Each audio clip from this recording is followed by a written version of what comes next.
Estudia con la primera universidad de la región sur, la UNL. Nos transformamos para ti. Conoce nuestra oferta de cursos y proyéctate hacia el éxito. Ingresa a www.inscripciones.unl.edu.es.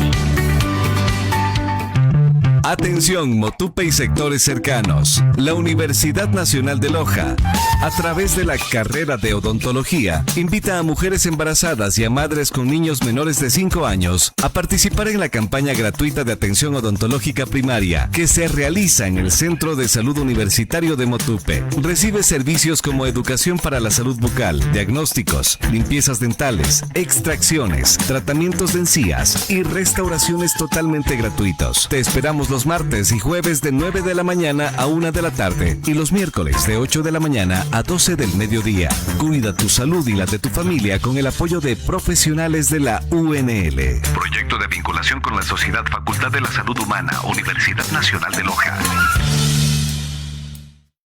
Ahora empieza Derecho para No Abogados, el podcast de la carrera de Derecho de la Universidad Nacional de Loja. Un espacio hecho por estudiantes donde hablamos de derecho de forma clara, sencilla y sin tanto enredo. Llame a mis abogados. Exploramos los grandes temas legales del Ecuador y el mundo y te damos herramientas para conocer y defender tus derechos. Noticias, entrevistas, historia, leyes y muchas preguntas respondidas en un lenguaje comprensible para todos. Porque entender la ley también es tu derecho. Aquí empieza Derecho para No Abogados.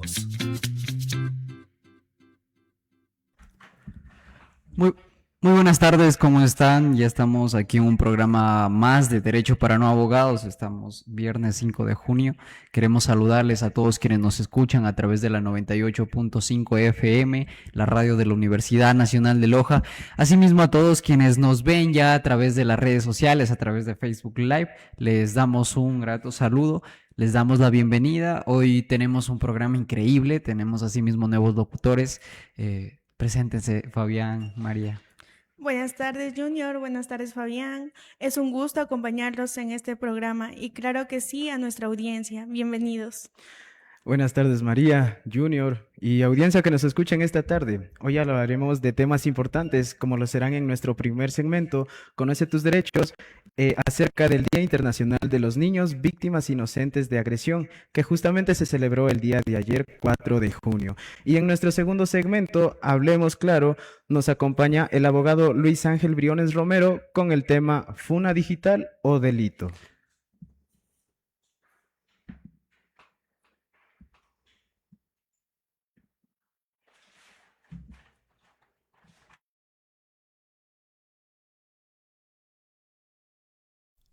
Tener derechos no sirve de mucho si no sabes cuáles son. Este es el espacio donde te explicamos fácil, rápido y directo lo que deberías saber como ciudadano. En Derecho para No Abogados, conoce tus derechos. Bueno, ya estamos acá con nuestro primer segmento para hablar en Conoce tus derechos, un segmento en el que justamente mencionamos algunos de los temas más relevantes, analizamos sentencias, analizamos casos y sucesos que son de interés social. El día de hoy tenemos, como ya lo había mencionado Fabián, justamente el tema de la agresión, la violencia contra los niños. Para ir introduciéndonos ya en el tema, vamos a conversar un poco de cómo, qué nos dice nuestro marco legal, qué nos dicen nuestras leyes respecto de este tipo de agresión. La ley es clara, hay que empezar por ahí. Cualquier forma de agresión contra un niño o niña está prohibida. Así que ese es el punto. Hay dos leyes principales que tenemos en nuestro país vigentes que sobre todo están protegiendo a los niños. Hablamos del Código Orgánico de la Niñez y Adolescencia, denominado CONA. Asimismo tenemos a nuestro Código Orgánico Integral Penal, en el cual tenemos conceptos que justamente buscan proteger, además de las políticas públicas que se buscan a través del gobierno asimismo, buscar proteger la integridad, la dignidad de los niños y niñas en el país. ¿Qué nos dice el Código de la Niñez y Adolescencia? En su artículo 50 dice algo muy importante. Los niños tienen derecho a que se respete su integridad personal, física, psicológica, cultural, afectiva y sexual. Si entendíamos hace mucho tiempo, lo único que se concebía como agresión infantil podría ser el tema físico. Pegar a los niños, maltratarlos de alguna manera. Hoy en día se extiende, nuestras leyes mismas se extienden a darle otros conceptos a darle otro tipo de relevancia, otras formas de agresión que se vienen dando en el medio. Y también dice que no pueden ser sometidos a torturas ni tratos crueles, inhumanos o degradantes. Esto proviene por lo general también de nuestra Constitución, proviene de instrumentos internacionales de derechos humanos que protegen a los menores. Asimismo, el artículo 67 habla de la protección especial que debe dar el Estado cuando un niño es víctima de maltrato. En el artículo 69, asimismo, del Código Orgánico de la Niñez y Adolescencia, nos dice que obliga a cualquier persona que conozca un caso de maltrato a denunciarlo. No es una opción, el maltrato se denuncia sí o sí. Y para ir por esta parte punitiva vamos a mencionar justamente el Código Orgánico Integral Penal. El COIP nos dice algo distinto y va más allá. Y tipifica inclusive los delitos. Por ejemplo, en el artículo 151 de este código habla del maltrato físico y psicológico. La pena es de 3 a 7 años de prisión, dependiendo de la gravedad, claramente. Asimismo, nos dice que si hay secuelas permanentes, pues esto lo agrava. Si el agresor es el padre o la madre o un familiar, alguien que tenga un vínculo directo de consanguinidad con el menor, pues también se constituye como un agravante dentro del delito. El artículo 152 nos tipifica la violencia psicológica, se refiere, ya lo extiende y lo va conceptualizando un poco más, refiriéndose a lo que son amenazas, las humillaciones, el aislamiento de los menores. Mucha gente cree que si no pega a un niño no lo está maltratando y no, existen varios tipos de violencia, como lo había mencionado, principalmente la psicológica. Y en casos más graves, inclusive como abuso sexual o violación, las penas pueden subir muchísimo más, de 13 a 25 años inclusive. Ahora, ¿qué se considera agresión? Cuando nos referimos que no solo hablamos de los golpes, y aquí hay que ser bastante claro porque lo podemos clasificar, no es cuando simplemente hay un moretón o una fractura. Por ejemplo, cuando hablamos de violencia física, hablamos de golpes, empujones, quemaduras, jalones, etcétera. Asimismo, cuando hablamos de violencia psicológica, hablamos de insultos constantes, humillaciones, amenazas, decirle cosas como, por ejemplo, no sirves para nada. Que hay muchos padres que lo han convertido en algo habitual, sin embargo, esta es una forma de agresión. Asimismo, hablamos de la negligencia, cuando un niño está enfermo y no se le lleva a darle los respectivos servicios de salud, cuando existe justamente el no darle la comida suficiente, dejarlo solo en una casa de riesgo, por ejemplo, o inclusive no cubrir sus gastos de salud. Asimismo, existe la violencia sexual, que esto es ya un tema un poco más grave, que el COIP justamente lo sanciona, como mencionábamos, y hablamos de cualquier forma de tocamiento, exposición, violación, exposición a material pornográfico o algún tipo de acto sexual, dependiendo de la gravedad. Asimismo, existe la violencia institucional, cuando dentro de una escuela o centro de protección existe el maltrato infantil justamente y violan sus principales derechos. Aquí he puesto un ejemplo práctico, por ejemplo, pongamos un ejemplo, un padre llega en estado etílico por el consumo de sustancias estupefacientes o llega ebrio, le grita a su hijo menor, lo amenaza inclusive de muerte. Estos casos son bastante cotidianos si vamos a la realidad. Esto ya se está constituyendo como un tipo de violencia no solo física, sino también psicológica. La fiscalía, de acuerdo a esto, puede abrir un proceso penal y el padre podría ir a la cárcel de 3 a 7 años. Además, un juez puede quitarle justamente la patria potestad ya cuando nos referimos a lo que son los temas civiles. Pero no son las únicas formas de agresión, María, Fabián, existen otras y por lo general son invisibles. Así que cuéntanos un poquito más, Fabián, qué podemos hablar al respecto de estos tipos de agresión. Claro que sí, Junior. Primero, antes de comenzar con estos tipos de violencias que son invisibilizadas, quisiera decir que esta es una fecha que nos invita a reflexionar sobre las distintas formas de violencia que afectan a los niños, niñas y adolescentes en el mundo. Entonces, quiero comenzar con lo que viene siendo la violencia psicológica. Esta se presenta cuando un niño o adolescente es víctima de abusos, humillaciones, como tú justamente lo mencionaste. Pueden ser amenazas, burlas constantes o incluso el rechazo afectivo. Aunque no deja heridas físicas como tal, puede afectar gravemente a su autoestima y estabilidad emocional y su desarrollo integral. Además, también tenemos la violencia que es por negligencia. Esta ocurre cuando los responsables del cuidado de un niño no cubren con sus necesidades básicas, como por ejemplo la alimentación, salud, educación, protección o supervisión adecuada del mismo. Entonces, esta falta de cuidados puede poner en riesgo su bienestar y limitar su desarrollo personal. Otro que quiero agregar también es la violencia vicaria. Esta sucede cuando una persona utiliza a los hijos para causar daño emocional a otro miembro de la familia. Por ejemplo, para que me entiendan mejor, cuando se manipula a los niños para generar conflictos familiares o se les utiliza como medio para afectar emocionalmente a uno de sus progenitores. En estos casos, los menores terminan siendo víctimas directas de una situación que no les corresponde. Entonces, también quiero mencionar que existen rutas de denuncia sobre esto mismo. Existen diferentes instituciones como por ejemplo la Fiscalía Provincial de Loja, la DINAPEN, inclusive la Defensoría del Pueblo. Y justamente en nuestro cantón existe la Junta Cantonal de Protección de Derechos de la Niñez y Adolescencia, la cual es encargada de conocer y atender casos de amenaza o vulneración de derechos de niños y niñas y adolescentes, pudiendo dictar medidas de protección. Cuéntanos un poquito más, Fabián, cuando nos referimos que tenemos distintos medios por los cuales podemos denunciar, ¿cuál sería en sí un paso a paso para llegar justamente a este tema de la denuncia? Claro, a ver, si conocemos un caso de violencia, negligencia o vulneración de los derechos contra un niño, niña o adolescente, cabe recalcar, podemos acudir a la Fiscalía, a la DINAPEN, a la Defensoría del Pueblo, inclusive al MIES también. Estas entidades son encargadas, tienen la responsabilidad de recibir denuncias, brindar protección y garantizar los derechos de la niñez sean respetados. Entonces, el primer paso vendría a ser identificar la situación de riesgo o vulneración de derechos. Como segundo paso sería recopilar información relevante, como lo ocurrido, el lugar de los hechos y cualquier dato que pueda ayudar a las autoridades. Como otro paso sería el tercero, sería presentar la denuncia ante las instituciones que ya hemos mencionado anteriormente.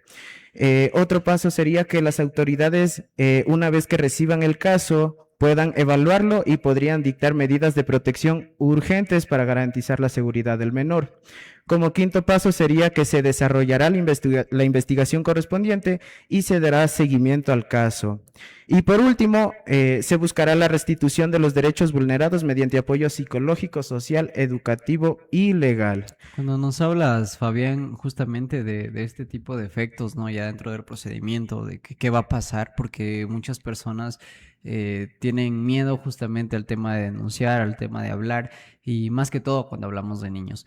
Entonces, ¿qué es lo que la justicia garantiza en sí para como un sistema, a través del Estado, como un sistema de protección justamente para estos niños? Una vez que se cumple con todos estos procedimientos, ¿qué pasa con el agresor, María? Cuéntanos un poco más al respecto. Claro que sí, Junior. Yo te hablo de las consecuencias para el agresor.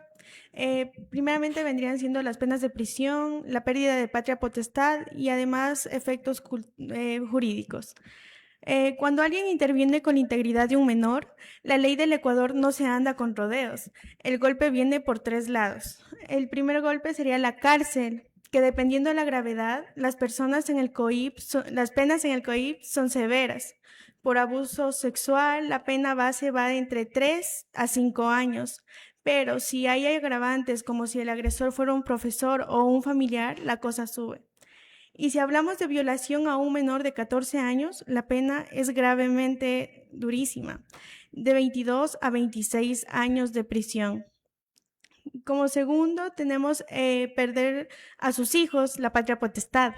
Si el agresor es el papá o la mamá, una sentencia penal hace que pierda automáticamente la patria potestad.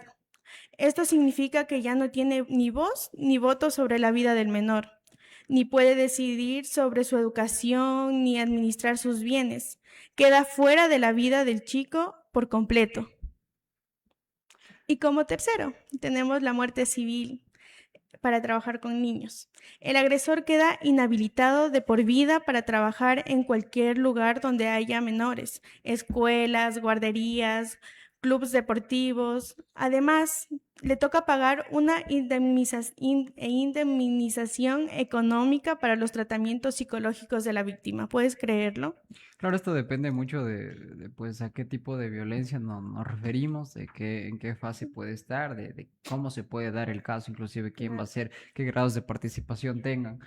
Y más allá de los efectos jurídicos de castigo, los punitivos, tenemos que hacer énfasis, sobre todo en lo social, el referirnos cuando vamos a detectar sobre todo este tipo de casos. Hay que atender a las señales que muchas de estas familias, muchos de estos niños ya prestan, pero a veces no nos damos cuenta y por eso es que no se denuncian. Y justamente hablamos de varios tipos de secuelas, varios tipos de señales, ya sean físicas o conductuales. Cuando hablamos, por ejemplo, de señales físicas, las que se ven, ¿no? Hablamos de los moretones en forma de mano o cinturones o incluso formas de algún objeto con el que se pudiera estar agrediendo físicamente al niño. No es lo mismo un golpe jugando que cuando hablamos ya de un hematoma, que ya es mucho más grave. Asimismo, pueden ser quemaduras, especialmente en partes como las plantas de los pies, las manos, inclusive en sus partes íntimas. Asimismo, hablamos de fracturas sin una explicación razonable. Hablamos de mordeduras humanas, cortaduras o cicatrices que son repetidas en los mismos lugares, caída constante del cabello, habitualmente por jalones o demás tipo de agresiones que van un poco por ahí. Asimismo, algo que es muy evidente es el problema de sueño o falta de alimentación. Eso es algo muy habitual que se suele ver. Entonces, son señales que son gravísimas. Y uno cuando se ve algo de eso en un niño, sea desde un rol, ya sea desde un rol como padre de familia, como profesor, como maestro, como alguien que simplemente pertenece a algún grupo social en algún momento en donde vemos algún niño que presenta estas señales, es una alerta muy grave de la que debemos tomar acción justamente y pues debemos acudir a las denuncias. Asimismo, existen señales conductuales, les comento. Existen sobre todo cuando existe miedo extremo a volver a casa. Hay muchos casos en donde niños no odian su propio hogar, no quieren volver a él porque saben que ahí está el agresor, saben que ahí es donde ellos se convierten en víctimas a través de estas personas. Asimismo, por lo general tienden a tener un bajo rendimiento escolar, un bajo rendimiento académico, se aíslan. También tienen una agresividad repentina e inclusive otros efectos cuando hablamos de la agresión sexual, por ejemplo, cuando tienen conductas inapropiadas para su edad, tienen conocimiento de cuestiones que no son aptas para la edad en la que los niños están, para que conozcan, ¿no? Entonces eso es una señal de que están conociendo algo que no está bien a su edad y que lo están siendo víctimas justamente de violencia. Así que, ¿qué se puede hacer? Denunciar. Hay varias formas también de proceder. Si uno conoce un caso cercano, hay que saber también cómo hacerlo. No le vamos a pedir a un niño que justamente confronte a su agresor, ya que estaría en un estado de vulnerabilidad. O que de alguna manera lo intimidemos o querramos obligarle a contar. Hay que buscar la forma de hacerlo, buscar a las autoridades justamente para denunciar. Y hay que recordar que en el ámbito penal en nuestro país, sobre todo en el tema de los niños, no hace falta tener todas las pruebas. Basta con tener alguna prueba que nos pueda dar indicios de que el niño puede estar sufriendo algún tipo de violencia para denunciar y que la fiscalía justamente abra un caso penal en este tipo de agresiones. Pero asimismo podemos hablar de otros temas que son igualmente relevantes respecto de este tema de la agresión, en donde básicamente le corresponde a ciertos sectores hablar y crear protocolos de seguridad para los niños. Hablamos del Estado primeramente, asimismo de las familias y de las instituciones. Cuéntanos un poquito más acerca de eso. Yo te hablo de las obligaciones de las escuelas y los estados. Aquí la regla es oro. Ante la duda se actúa, no se vale mirar hacia otro lado. La denuncia es obligatoria, no es un si yo quiero. En las escuelas, si un profesor, el psicólogo del DS o el director sospechan o se enteran de algún caso de violencia, tiene la obligación legal de denunciar en menos de 48 horas. Si se quedan callados por cuidar su reputación del colegio, se vuelven cómplices ante el delito por omisión. El protocolo en la escuela. ¿Qué hacen? El Ministerio de Educación tiene unos pasos súper marcados. Primero, el DS abraza y contiene a la víctima, sin interrogarla 1000 veces para no revictimizarla. Segundo, la autoridad del colegio va directo hacia la fiscalía o a poner una denuncia. Y tercero, y como último, tenemos si el sospechoso trabaja ahí, se lo separa inmediatamente de su cargo de forma preventiva para que no se acerque a los niños. ¿Y aquí qué hace el Estado? El Estado tiene, tiene que garantizar que la víctima reciba terapia psicológica gratuita y que del Ministerio de Salud. Si es necesario, las juntas de protección de derechos dictan medidas urgentes, como sacar al agresor de la casa o darle una boleta de auxilio a la familia. Muy bien, María. Creo que es un tema bastante complejo. El Estado debe actuar, el Estado tiene responsabilidades y hay protocolos específicos que la ley exige justamente para las instituciones educativas. Sobre todo en Ecuador han habido varios casos de violación de derechos de los niños, fundamentalmente, que han terminado en el peor de los casos en muertes. Así que es un tema serio, es un tema que no nace de un simple pretexto de forma de educación, porque así me educaron a mí, yo voy a educar a mi hijo así. No, la ley los protege justamente a través de los derechos humanos, a través de los derechos constitucionales que toda persona tiene y por lo cual todos estamos en la obligación de defenderlos también, de denunciar, de si vemos algo, crear alertas, llamar a las respectivas unidades en donde podemos denunciar, ya sea al 1-800 denuncia, demás canales en donde podemos denunciar, llamar a la Policía Nacional, presentar las denuncias en Fiscalía, las denuncias dentro de las instituciones educativas. Hay que hacer lo que corresponde y proteger a nuestros niños. Es así que vamos cerrando este segmento, vamos ya a nuestro segundo segmento. Luego del corte tenemos un entrevistado especial que hemos invitado hoy, donde estaremos hablando de un tema importantísimo justamente. Así que vamos al corte y ya volvemos para nuestro segundo segmento de Hablemos Claro.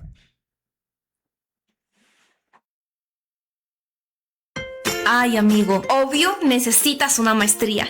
Antes, tener el título de la U era lo máximo, ¿no? Pero hoy, la realidad es que cada semestre salimos muchísimos graduados con el mismo título. Y uy, la competencia es muy fuerte. Un posgrado sí marca la diferencia. Es esa ventaja que necesitas para que se fijen en ti y se te abran puertas para alcanzar el éxito. Pero ojo, no te lances a ciegas. Elige una universidad con peso, como la UNL. Son 166 años de prestigio, pero sobre todo de cambio y transformación. Aquí tenemos 4 modalidades de estudio que se adaptan a tu ritmo. Y lo mejor, facilidades de pago y descuentos para que la plata no te detenga. Obvio, aquí no nos complicamos la vida. Por eso, su entorno virtual es súper práctico. Y lo que más nos importa, una oferta académica moderna que de verdad sirve en el campo laboral y que en un año o menos ya te entreguen tu título. Yo de ti no lo pienso más. Y estudio una maestría en la Universidad Nacional de Loja. Si quieres conocer toda nuestra oferta académica, ingresa a www.unl.edu.es/posgrados. Empezamos clases en agosto. 16 horas, 36 minutos. ¡Un bono de $1,000! ¿Y para ganar solo tengo que hacer clic y poner mis datos personales? Ahora solo a esperar mi premio. A few moments later. Majito, ¿qué pasó? Nos llegó un correo tuyo pidiendo dinero. ¿Estás bien? ¿Qué? Yo solo ingresé mis datos. Ay, ya te hackearon. ¡Ay, no! ¡Otra vez! Que no te pase. Por suerte, ahora en la UNL activamos la verificación en 2 pasos. Así que, aunque alguien tenga mi contraseña, no podrá ingresar sin el código de mi celular. Ahora puedes acceder a todos nuestros servicios institucionales, SAC, SGA, CIAF, EVA y servicios de Google con una sola contraseña. Y además cuentas con una capa extra de seguridad, la verificación en 2 pasos. Frente a la ciberdelincuencia, UNL alerta. Gracias por la espera. Ya estamos de regreso. Continúa con Derecho para No Abogados por UNL Radio. Un espacio para conversar con expertos, resolver dudas y entender el derecho desde una vida real. El derecho se explica con palabras simples. Porque si bien se entiende, bien se aplica. En Derecho para No Abogados, hablemos claro. Hablemos claro. Ay. Bueno, querida audiencia de Derecho para No Abogados, arrancamos el segundo segmento de hoy, Hablamos Claro. El tema es polémico y actual. ¿Funa digital o delito? Vamos a hablar de la cultura de la cancelación en redes sociales, los linchamientos digitales y la exposición de datos personales de supuestos infractores. ¿Dónde termina la libertad de expresión y empieza el delito? Para responder, tenemos un invitado experto que lo presenta María. Así es, Fabián. Nos acompaña el abogado Luis Ángel Briones Romero. Él es titulado por la Universidad Técnica Particular de Loja con una maestría de Derecho Penal en mención a Derecho Procesal Penal por la misma universidad. Ha trabajado como abogado en el Banco Ecuatoriano de la Vivienda, en el consorcio Vintex y como analista jurídico en el Ministerio de Salud Pública en Quito. Tiene experiencia en defensa técnica en audiencias de juicio penal, civil, administrativo y penal. Abogado Luis Ángel, bienvenido a Hablemos Claro. ¿Cómo están? Muy buenas tardes con todos, a aquellos que nos escuchan también a través de las redes sociales. Muy buenas tardes, Junior, Fabián, María, muchas gracias por la invitación. Bueno, qué gusto tenerle ya acá, por fin. Estábamos esperando toda la semana a esta entrevista, creo. Nada, un invitado muy especial, enfocado justamente en el tema del que vamos a hablar hoy. Es un tema muy serio, hablamos de la... Bueno, antes de empezar, creo que nos gustaría dar un poquito de contexto a qué nos referimos con FUNA. Es un tema muy coloquial, pero muy juvenil también. Por lo que vamos un poco por ahí, así que hay que diferenciar. Primero nos referimos justamente a estos temas de cancelación, de atacar a alguna persona por alguna razón, se puede decir. Es algo que está mucho dentro del contexto de los jóvenes, pero puede llegar a un tema más delicado como son los delitos. Así que eso es básicamente de lo que vamos a hablar. Así que, abogado, gracias por acompañarnos el día de hoy y vamos directo al fondo del tema de hoy. En el Ecuador, cuando alguien publica en redes sociales justamente acusando a otra persona de un delito sin tener una sentencia en firme, esa conducta puede ser considerada un delito. ¿Qué figuras penales, qué tipos penales pueden activarse o podrían aplicarse dentro de estos casos? Sí, a ver, para contextualizar todo este tema de la funa digital y la imputación de un delito, de un falso delito, hay que acudir a la Constitución de la República del Ecuador, que protege nuestros derechos. En este caso sería pues el honor y la honra. ¿Ya? A partir de esto, si una persona se atreve a publicar e imputar falsamente un delito, nosotros nos normamos en el Código Orgánico Integral Penal, que sería directamente a un proceso penal privado, una acción de carácter privada, que la debe activar una persona, la que se vea afectada si es que esa publicación le ha imputado algún tipo de delito. En este caso sería la calumnia. ¿Cómo se activa este proceso de carácter privado? A través de un defensor, por medio de el juez correspondiente, que en este caso sería pues ante una unidad judicial penal. Claro, buenísimo. Eso hay que recordar justamente ahorita que nos menciona. Recordemos que dentro del ámbito penal, no todos los delitos son de acción pública, son de interés del Estado, sí, pero no todos son de acción pública. Hay 6 delitos específicamente que son de acción privada. Dentro de ellos hablamos de un tipo penal que lo vamos a ir desarrollando a lo largo de la entrevista. Empecemos también con el tema del doxing, que bueno, aquí tengo una definición un poco corta donde nos dice que es la práctica de recopilar y divulgar información personal de alguien sin su consentimiento, generalmente con fines de acoso a través de la intimidación o daño. Entonces, cuando hablamos de este famoso doxing, que es la exposición, como decía, de datos personales, direcciones, teléfonos, lugares de trabajo, ¿eso está tipificado expresamente en el Código Orgánico Integral Penal o se castiga a través de otros delitos como el acoso o la violación a, no sé, datos personales? A ver, el legislador nacional no ha tipificado el doxing como un delito, ¿sí? Entonces, dentro del Código Orgánico Integral Penal, si uno como abogado, como estudiante, se dirige a buscar doxing netamente, no lo va a encontrar. Pero tienes mucha razón, Junior, en lo que tú manifiestas en el tema de que puede existir una violación a la intimidad.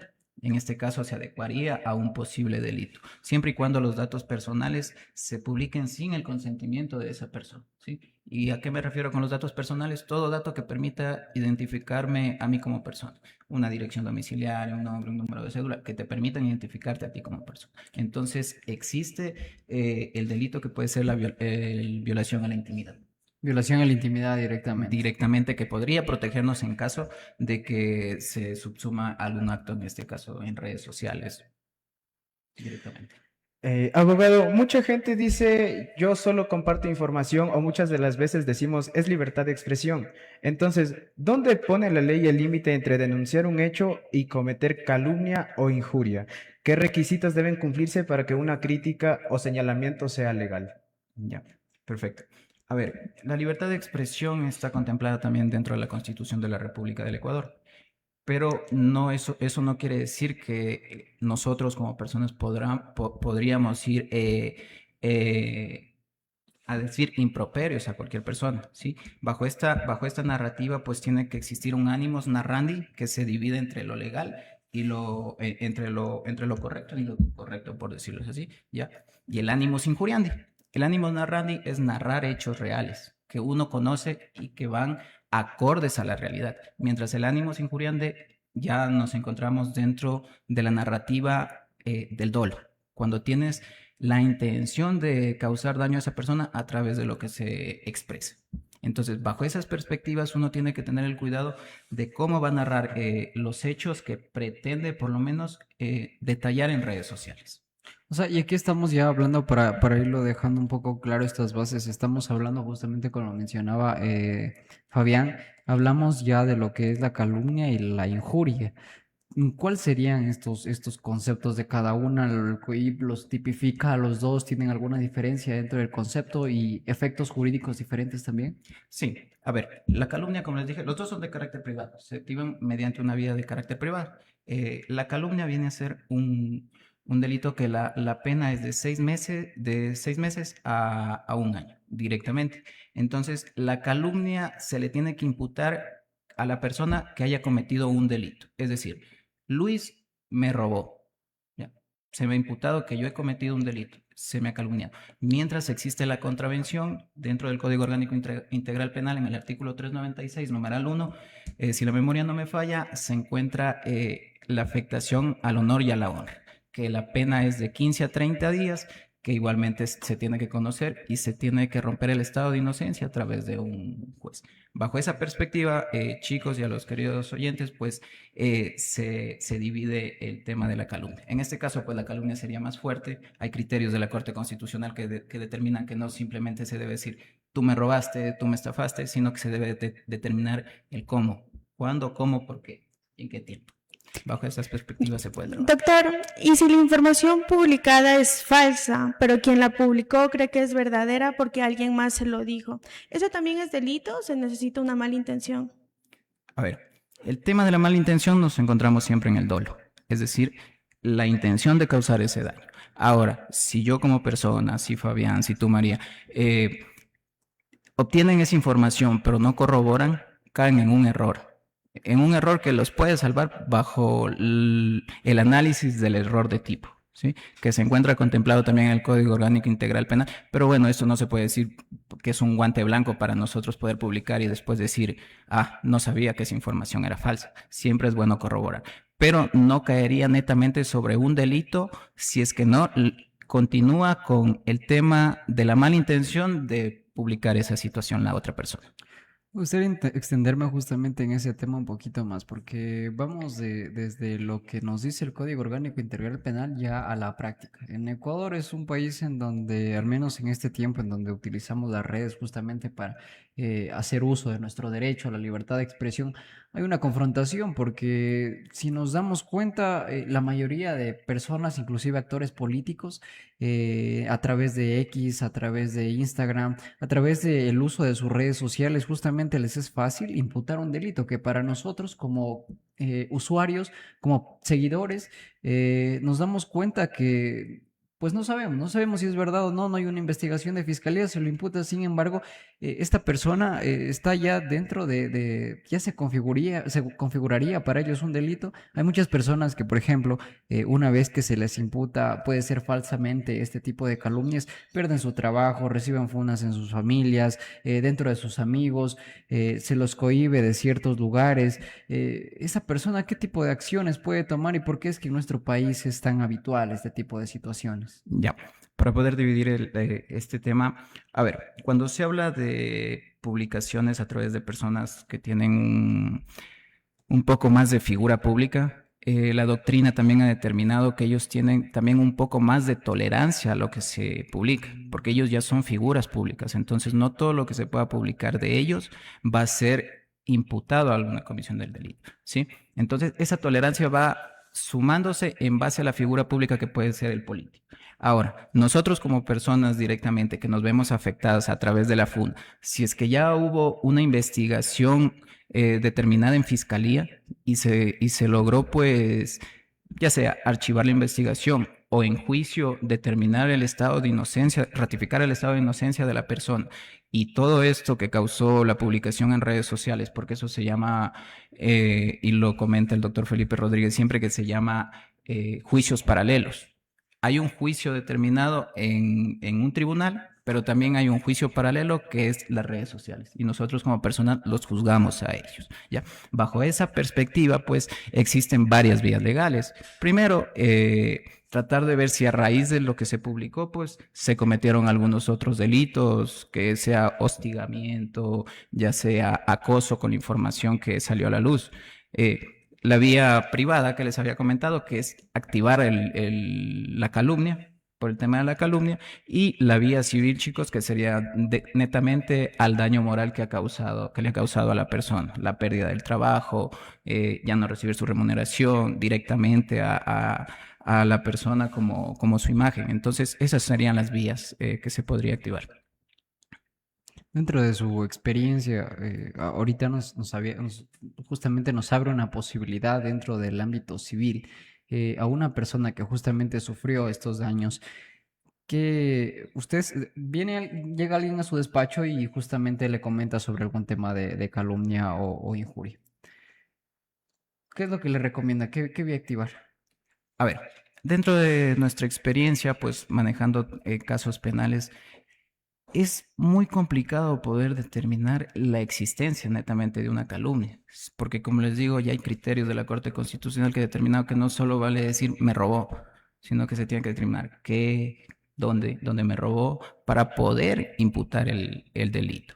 Ahora, si viene la persona y se ve pues en esa situación, sí tratamos de resguardar primero la información directamente, ¿sí? A través de un acto urgente solicitado a Fiscalía, para que se active pues a través de un perito, poder obtener la dirección IP, el link directamente, y con eso poder actuar y activar la vía legal correspondiente. ¿Y en el caso civil? Bueno, en el caso civil se activa directamente el daño moral, que actúa pues a través del lucro cesante, el daño emergente. Chicos, eso se trabaja porque en Ecuador ya hay una sentencia donde se llama caso Waters, donde una persona en Quito fue acusada por un fiscal directamente, acusó por acusar, nada más. Entonces, ¿qué hizo esta fiscal? No hablamos de un proceso penal. Hablamos de un proceso penal, pero una vez que se determinó el estado de inocencia del ciudadano, él activó una vía civil, que es el daño moral. ¿Qué hizo la Corte Nacional? Dijo, no, señora fiscal, usted acusó por acusar, hay daño moral, indemnice. Si no me equivoco, creo que es por $30,000. Entonces, esa sería la vía civil. Y si la funa fuera colectiva, por ejemplo, cientos de personas comentan y comparten la misma acusación, ¿todos pueden ser procesados penalmente o solo quien inició la publicación? ¿Cómo se investiga esto técnicamente? A ver, cada uno es responsable de sus actos, ¿sí? Entonces, para imputar un delito, se le debe imputar a cada persona. Si yo hice la publicación de que tal persona me robó, yo soy responsable de haber imputado ese delito. Pero si existe ya la viralidad de esa publicación y los demás empiezan a comentar y decir, por ejemplo, Fabián, sí, a mí también me robó y aparte me estafó. Entonces directamente tú le estás imputando un delito a esa persona. Entonces serías responsable de esa parte. Pero por un like, por un compartir, sería muy complicado determinar una responsabilidad penal, ¿sí? Entonces, siempre y cuando exista una participación y un acto directo de esa persona, ahí se podría activar una vía penal para cada persona que lo ha hecho en el tema de redes sociales. Bueno, cambiando de perspectiva, ¿existen algunas circunstancias en las que exponer a alguien en redes sea legal o incluso recomendable? Por ejemplo, cuando una víctima no encuentra justicia y quiere advertir a otros, ¿qué consejo legal le daría a esa persona para que no pueda meterse en problemas? A ver, el tema de la libertad de expresión también se basa en el hecho de querer buscar un poco de justicia. Advertir a una persona lo que le ha pasado a ella a través de redes sociales no se puede catalogar ya como la comisión de un delito. En este caso, pues la calumnia. Sí se recomienda directamente a la persona que narre hechos reales, lo que le ha pasado a ella en primera persona. A mí me pasó esto, y que vaya acompañado de documentos que sean verificables, ¿sí? Que evite dentro de la narrativa de los hechos imputarle algún improperio, decirle este es un tal persona. Entonces, bajo esa línea narrativa es lo que se le recomienda. Tal vez busca hacer presión social y que, bueno, tratar de buscar justicia externa que tal vez no la pudo obtener dentro de un proceso penal, pues, pero bajo esos lineamientos. Abogado Luis, usted nos menciona justamente este tema de la presión y hace poco nos comentaba el tema de los juicios paralelos que propone el doctor Felipe Rodríguez. Me parece que tiene un libro inclusive sobre ello. Cuando hablamos de eso, ¿cómo es que funciona ya en la realidad en el Ecuador? Porque recuerdo alguna vez él comentaba justamente este tema de que existe una presión mediática cuando hablamos de, bueno, un proceso penal, pero aparte existe una presión mediática en la que las personas están llamándole ladrón, en la que las personas están llamándole corrupto, acosador y demás cosas que presionan justamente la decisión de los jueces. ¿Cómo esto pasa en la realidad en el ámbito penal? Sí, chicos. Algunas veces uno como abogado se frustra desde el inicio, porque al fin y al cabo cuando existe la presión social de una ciudadanía, de una colectividad, el juez es humano, no deja de sentir, ¿sí? Entonces, al momento puede que se ponga temeroso, puede que a lo mejor sus decisiones ya se encuentren un poco sesgadas por lo que él llega a leer o observar en redes sociales. Entonces, afecta mucho el tema de la presión social, incluso presiones internas que se pueden llegar a dar, no solo la presión social. Bajo esta perspectiva, la decisión se vicia y puede incluso llevar a personas inocentes a una condena y a personas que en realidad pues han cometido un delito a quedar afuera en las calles. Es decir, el mediatismo puede castigar, básicamente. Exactamente. Entonces, ¿qué pasa con las plataformas digitales como Facebook, Twitter, actualmente X o TikTok? ¿Tienen responsabilidad si no bajan un contenido difamatorio cuando el afectado lo solicita? Creería yo completamente que no existe una responsabilidad penal de Facebook, Twitter, X en ese momento, o Instagram. TikTok tampoco, porque ellos son plataformas netamente herramientas que se usan por parte de nosotros para poder publicar esto. Lo que sí se podría hacer es activar algún tipo de garantía, un habeas data para eliminar eso, solicitar a las plataformas que eliminen esa información. Pero una responsabilidad netamente penal no se podría activar por el momento. Como lo mencionamos, usted ha trabajado en defensa técnica. Si alguna persona o víctima de funa llega a su consultorio, ¿cuál es el primer paso que le recomendaría? ¿Recopilar capturas de pantalla, ir a la fiscalía o presentar una acción de protección? A ver, siempre depende de lo que esté buscando en ese momento la persona. Por ejemplo, si busca que la información ya no esté en redes sociales, sería un habeas data que sería una garantía constitucional, para poder solicitar a un juez competente que se elimine esa información, los tags, el video, a través de quién lo publicó, ¿sí? Sería una vía idónea, por decirse, la más rápida. Ahora, para conservar esa información y se quiere activar otra vía, en este caso la penal a través de la calumnia, lo que les comentaba hace un momento, tratar de buscar actos urgentes para que se conserve esa información, ¿sí? La información tiene que estar conservada de forma correcta, ¿sí? Porque hay veces en que se dice, bueno, tengo que notarizar esto para que quede a cargo de fe pública de un notario. Pero esa información netamente en un litigio de carácter penal, no podría dar mucha claridad al juez, y porque no es una forma de ingresar una prueba netamente. En este caso, en el carácter penal, siempre es a través de pericias informáticas, si se trata de delitos informáticos. Buenísimo. Usted nos comentaba justamente antes de empezar el segundo segmento, nos contaba un poquito ya de su trabajo, del trabajo que venía haciendo en el libre ejercicio, y bueno, a mí me dejó un poco de curiosidad respecto de un caso que nos comentaba. Comprendemos la confidencialidad de ciertos datos, de ciertas cuestiones que crean conmoción social, ¿no? Pero más allá de eso, nos gustaría que nos comente un poquito a través de esa experiencia lo que pasó, no sé, los sucesos. ¿Qué hizo usted? ¿Cómo fue la parte técnica en este caso? Ya.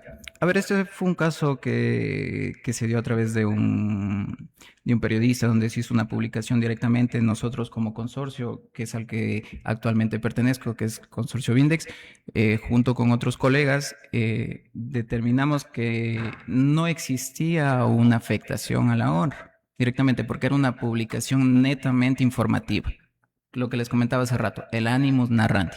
Era una información que constaba dentro de datos públicos, en Fiscalía, en Contraloría, si es que no me equivoco, me olvido un poco de los datos, y con eso se logró determinar que no existe una afectación a la honra. Claro, se solicitó, fue un poco más tema polémico, que se viralizó, pero ya donde se debe estratégicamente litigar y pelear en una audiencia, pues no se iba a poder demostrar eso. Eso fue gracias a la defensa técnica pues conjunta del consorcio.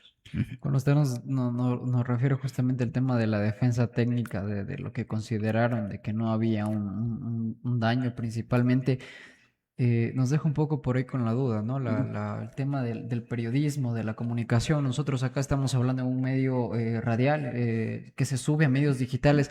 Si acá cualquiera se nos sale en justamente imputar un falso delito a una persona, ¿tenemos algún tipo de protección, se puede decir, por así decirlo, al ser un medio de comunicación? A ver, eso es lo que le digo. La libertad de expresión tiene sus límites, ¿no? Entonces, la forma en que se comenta esa información o que se imputa ese delito es, ustedes tienen un mayor rango de responsabilidad al determinar esto. Porque ese sería un agravante más bien. No se lo tomaría como agravante, pero sí la forma en que lo exponen. Porque si ustedes no tienen la forma de corroborar lo que van a exponer ya con esa información, claro, se podría entender que hay un dolo de por sí para poder imputar ese delito. Entonces, claro, el grado de responsabilidad que debe tener uno a través de los medios de prensa, pues es delicado. Entonces, bajo ese alineamiento y bajo esa perspectiva, pues los periodistas siempre se ven expuestos a este tipo de situaciones. Bien, una última pregunta, abogado. Si nuestra audiencia tuviera que recordar 3 reglas básicas para no cometer un delito al hacer una denuncia pública en redes, ¿cuáles serían estos 3 pasos, estos 3 que deberían recordar siempre, siempre?